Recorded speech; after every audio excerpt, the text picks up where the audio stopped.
Some of the best stories you used to tell in class involved Leon, and one of them was at the Hollywood Bowl. Leon Leverage was a piano tuner that worked at UCLA, so he was about halfway up. They were playing a Beethoven concerto, and a string broke in the last movement, and the pianist, I saw all this, I was down low in a box, and he took the string, tried to pull the string out, and he broke about 3 dampers, you know, just took and put it out, so that he was done, you know. And so Leon, when he heard this pop, he knew he had to help him. So, and he spoke with a funny accent, and so he was running down the aisles there in the bowl, and he gets to the stage door and runs in. He says, "I'm a piano tuner. I'm a piano tuner. I will fix it." And they threw him out. How did you ever learn to do anything? All you know is these goddamn stories. Leon was asked to come out and tune this piano, and by the guy that composed music, and he composed at home. And you know, sometimes he worked late at night, and then he wouldn't get up in the morning. He said, "Just come." He says, "I'll leave the door unlocked, and you just go in and start tuning the piano." So Leon goes in, he lifts the lid, and puts the music desk around and starts tuning the piano. And all of a sudden, there's a guy that appears in front of him with a 45 pointed at him. He was in the house next door. Dan Evans and Ella Fitzgerald story. Yeah, it was a movie actor.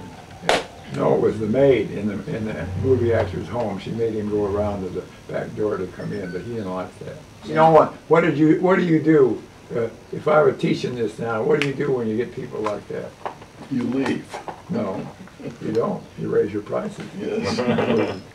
So I'll come in the back door. It costs you another $50. Yeah. I don't say that, but that's what I do. And then they quit that. Well, talk a little bit about some of the big artists that you worked with over the years.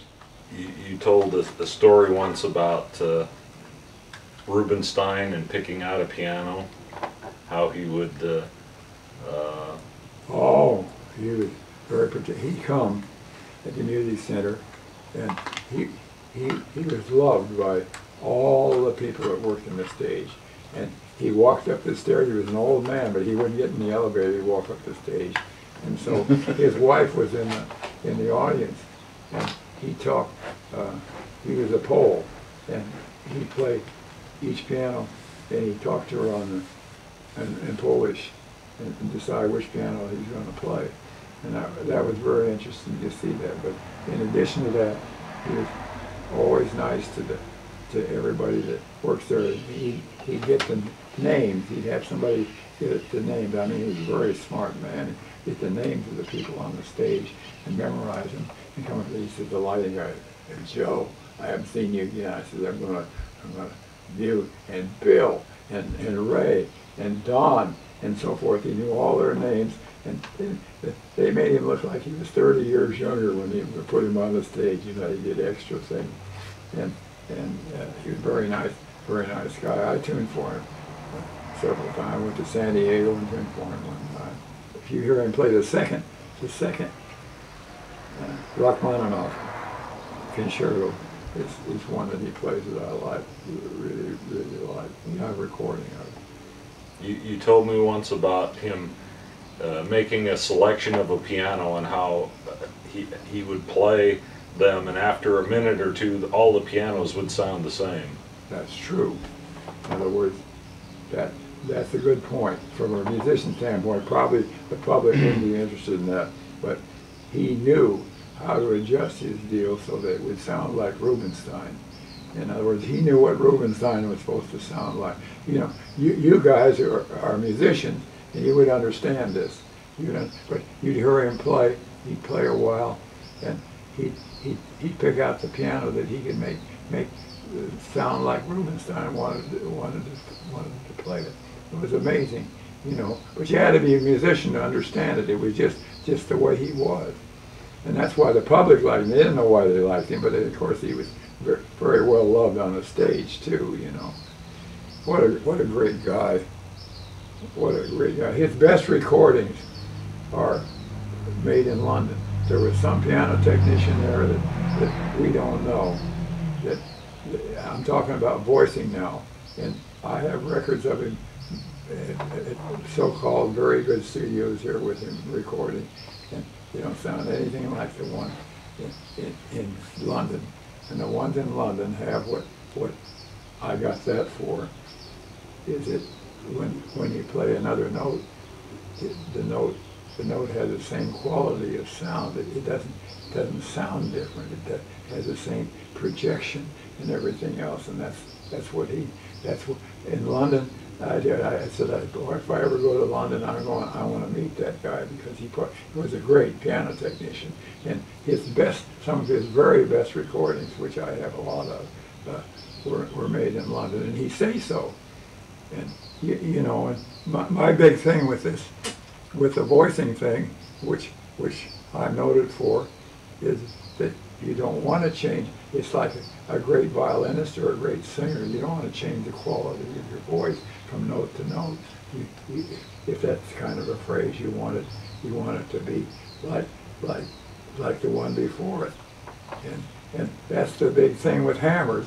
And that's why I don't know if you've ever seen that, but that's just one of the things that I got from it. And so that piano technician was a great piano technician. I would have loved to have known him, seen him.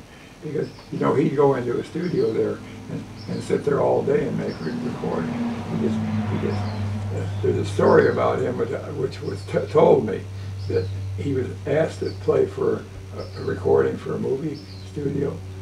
And they said, well, Mr. Rubenstein, we want this part of this piece, and we want this part of that piece, and we want this part of this piece. He said, why don't I just play? And he sat down and he said, why don't you get more than one tape recorder going? He understood everything about tape and music. And he said, just get them going. He said, and I'll just play. Played for 3.5 hours without stopping. Got up, walked away, take what you want. And I'd love to, wouldn't I love to have that? Yeah. Now, I don't know where it is. It's somewhere, but they don't hear it. You guys hear it. You know, I can tell you what to listen for, and you hear it.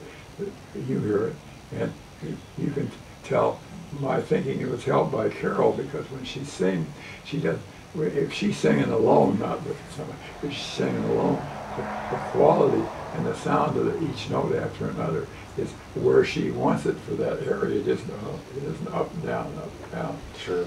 Interesting. While we're on the subject of piano technicians you worked with, you've talked to me a lot over the years about working with Bill Hupfer. He was the head concert technician for Steinway. Oh, that's how I got started in this business. I had very little money. It was at the beginning, and he was the concert technician in Steinway and Son, and the great one, not the last one. He tuned at the White House, he tuned in New York, he tuned everywhere. And so I borrowed the money. I didn't have any money. I told you I was working for nothing and everything. I borrowed the money from somebody, and I flew back there. And he taught a class on voicing, but he was a lousy teacher. And he just didn't see that. I think I'm a better teacher than he was. He didn't. And so after it was over, I went up to him and said, I said, I borrowed the money to hear what you had to say. And he stopped what he was doing, and he sat there with me for about 3 hours and showed me what he was after, and we became friends. I remember that now. That was an inspiration, because he was he tuned for all of the great artists that you can think of.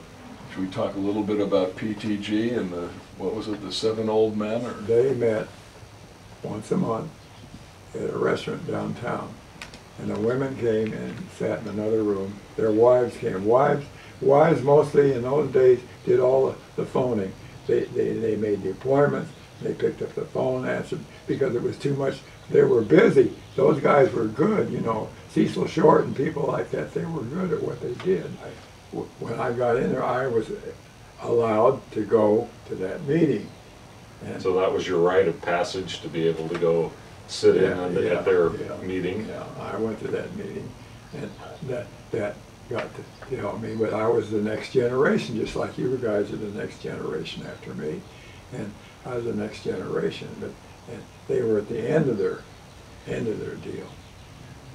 But that was their social life. Once a month was go downtown to one of the crummy old restaurants, and the women would be in one part and they'd be in another part. Okay, how about Paul Smith? Oh, Paul Smith, I've known all my life. I still know him. Yeah. He is a year younger than I am. I'm 89, he's 88. He still plays in his house. He gives concerts in his house, and his wife assists him. She's a good pianist and singer, and they give things to, and he never would have anybody else. I met him at Capitol Records. He and Buddy Cole were the two pianists at Capitol Records. That's how long I knew him. And Paul still has that tremendous quality of he could have been a great cello. He could have been a great classical pianist, but his thinking isn't that way. I first heard him.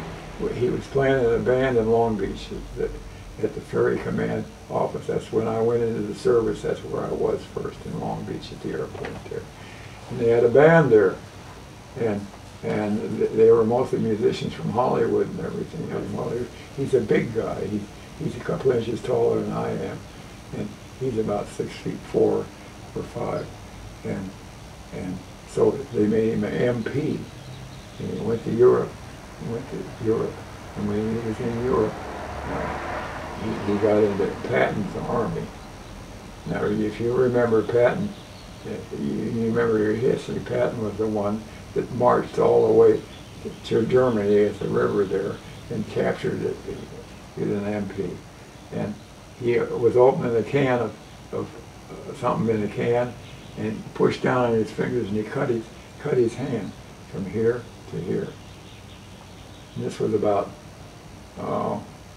2 or 3 weeks before he was supposed to go with Patton, and so he didn't go. That's why he's alive today. He never thought he'd play the piano again. He cut it clear down to here. Norman, something that people probably don't know about you, you had your pyrotechnician's license to shoot off fireworks. How did you know that? Because, do you remember Hemet? Yeah. When I went out there with you? And oh, God! I took my trailer, and I said, why don't you come shoot a show with me? You only shot one after damn near getting hit with some.